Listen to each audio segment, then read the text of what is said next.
Yeah, hi there. These comments are for DN, and I am Michael, the founder, owner, and the materials writer for all of your lessons at the 7-Step System to Pass a TOEFL IBT.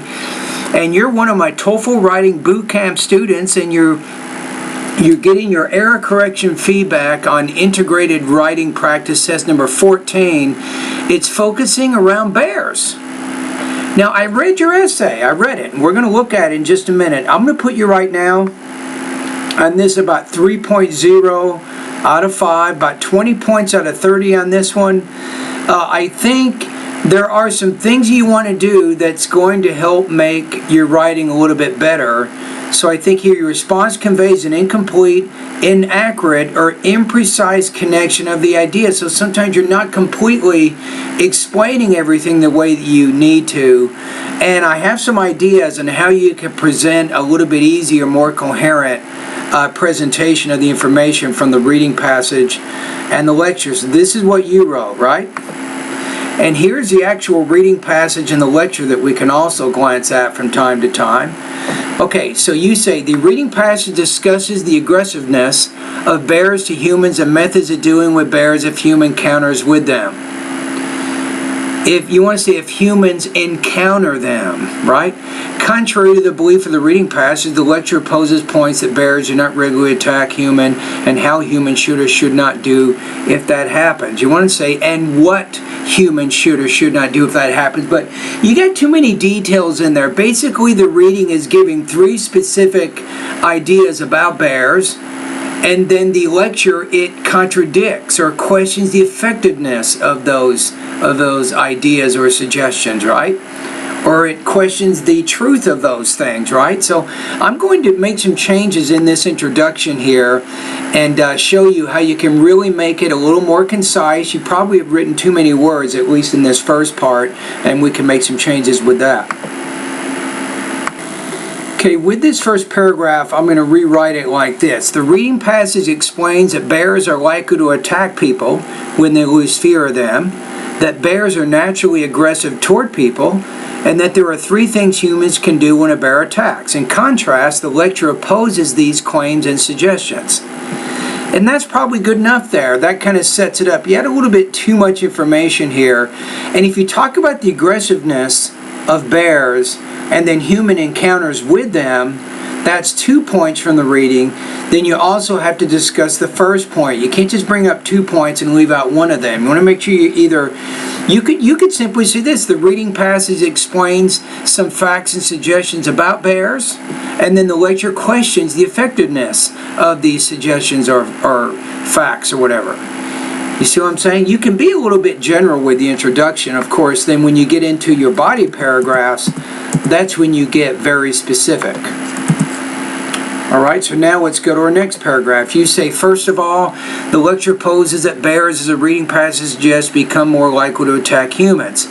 But the reading passage, you're not developing this idea enough. Let's look at this paragraph. I mean, come on, what are we doing here? Right? No, 43 words. No, I would suggest you get more from 50 to 100 words. So you need to explain a little bit more about the reading passage, and then you can show how the lecture disagrees with those ideas, right? So this paragraph needs to be developed more. This is what you could do, I think, with this paragraph. Notice how your paragraph here is about 43 words. I developed this to about 100. And I've spent a little bit more time discussing the reading. Well, it's 89 words, right? But here's what I did. It says, first of all, according to the reading passage, bears will attack people more if they're not afraid of them. People who live in areas close to bears will be attacked more because the bears will associate the people with food. However, the lecture questions this claim by presenting 2 examples of cities in which the residents live close to bears and claims that the residents in these communities are not being attacked by bears. Thus, the lecture rejects the correlation between people feeding bears and their being attacked, maybe, by them. So that would develop this idea a little bit more.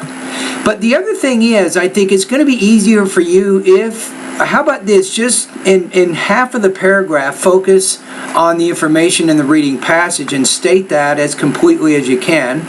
And then in the other half of the paragraph, focus on the information in the lecture. You're kind of doing this in separate sentences. That's going to be a little bit better in terms of organizing your ideas. See, again, this paragraph not developed enough. I mean, let's look at this. You got to do a little bit better than that, right? So you got 38 words here. So the reading passage claims that bears are naturally aggressive toward humans by standing on, you want to say here, their hind legs. No, they're not naturally aggressive but they show their aggression according to the reading by standing on their hind legs. Well, the lecture disagrees with that claim, because bears just want to have a higher view by showing their posture. This paragraph, I'm going to be honest with you though, it could cause you to go below 3 because you're not completely and accurately explaining the information, right? So we got to do some work on this one too. So I'm going to show you some things that you can do here to improve your writing, specifically focusing on reading point number 2 and then listening point number 2. So the paragraph that you wrote here, I'm going to expand it to look something like this.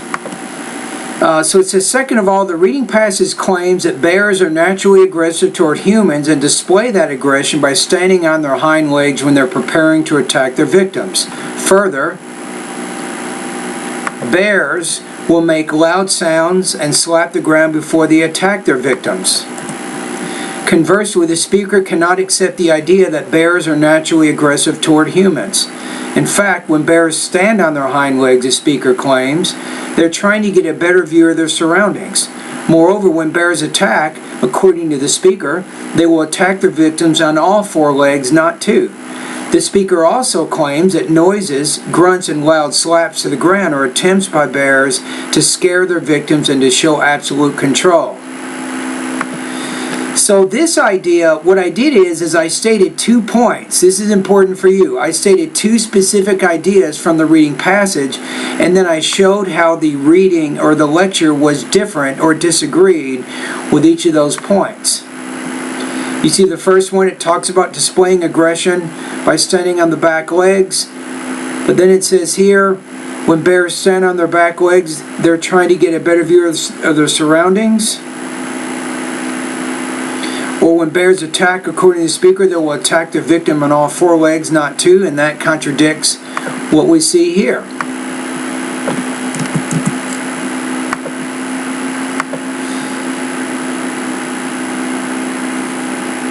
Okay, so I think we're in pretty good shape there.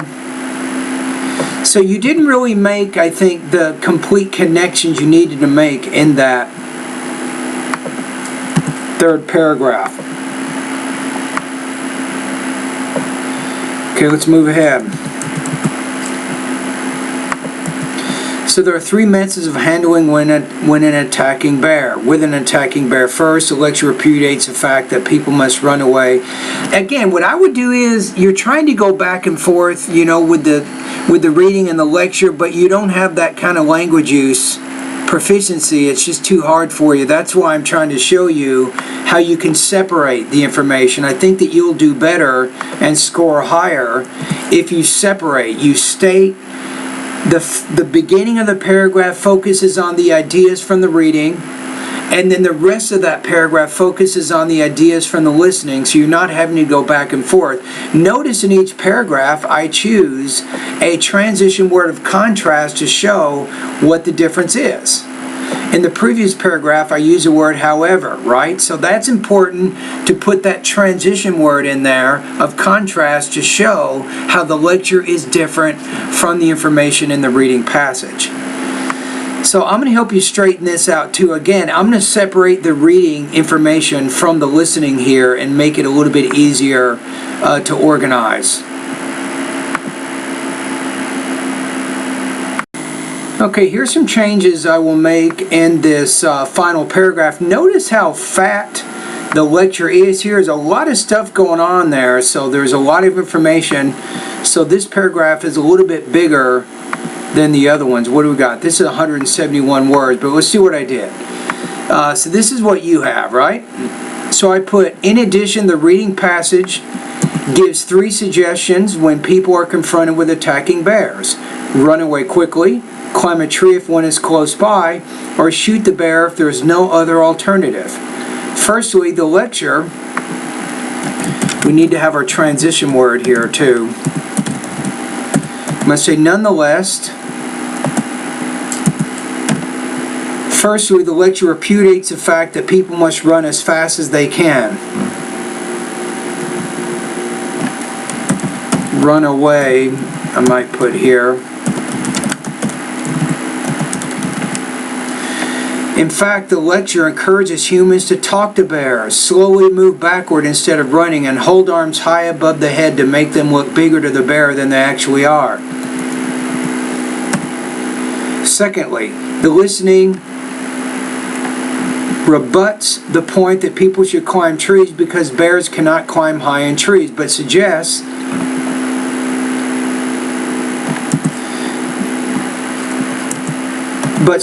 that even large bears, which have sharp claws for gripping and climbing, can climb trees. Lastly, the listening passage advises that pepper spray and not guns is the most effective deterrent in bear attacks. In fact, according to the speaker in the listening passage, those people who use guns at bears, maybe use guns at bears in attacks, are more likely to be severely injured than those who use bear spray. So I think that gets it. So then at the very end you say, to sum up, after having read the reading and listened to the lecture, the 2 sources of information apparently contradict each other.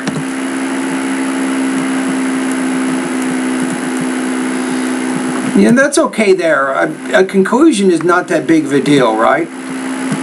Okay, so now let's look at the whole thing. So basically, I'm putting you at around 3.0 out of 5, but that second paragraph, that's where you had a lot of trouble, and that's what really kind of did your score in. It was actually, no, it was this one about the naturally aggressive thing. We had to add a lot of information there, and that definitely, so I said that might even cause your score to get below 3.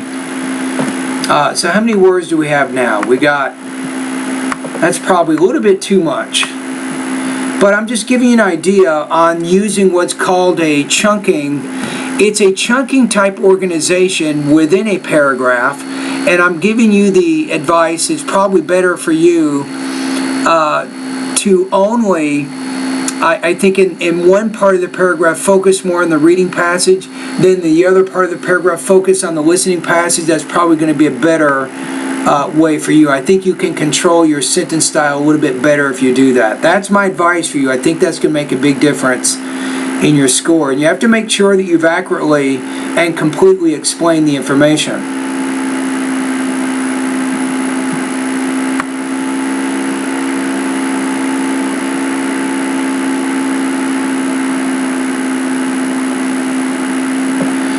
And we can get rid of this, which I haven't done yet. There we go. We had that extra paragraph in there. So notice how you said first of all, second of all, and then you said in addition. Now I would say third of all, and then to sum up. That's going to work better in that case.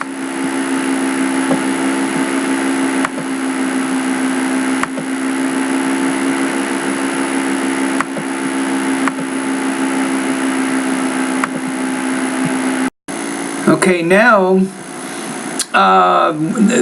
the changes I made in your essay, I think, is going to move this thing up to 5.5 out of 5 or 30 points out of 30. So let's take a look at it one more time.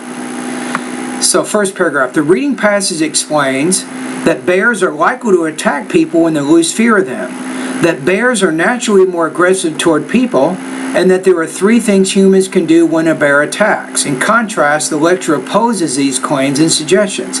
So notice my parallelism here. I use noun clause number 1, noun clause number 2, and noun clause number 3. First of all, according to the reading passage, bears will attack people more if they're not afraid of them. People who live in close areas or live in areas close to bears will be attacked more because the bears will associate the people with food. However, the lecture questions this claim by presenting two examples of cities in which the residents live close to bears and claims that the residents in these communities are not being attacked by bears. Thus, the lecture rejects the correlation between people feeding bears and their being attacked by them.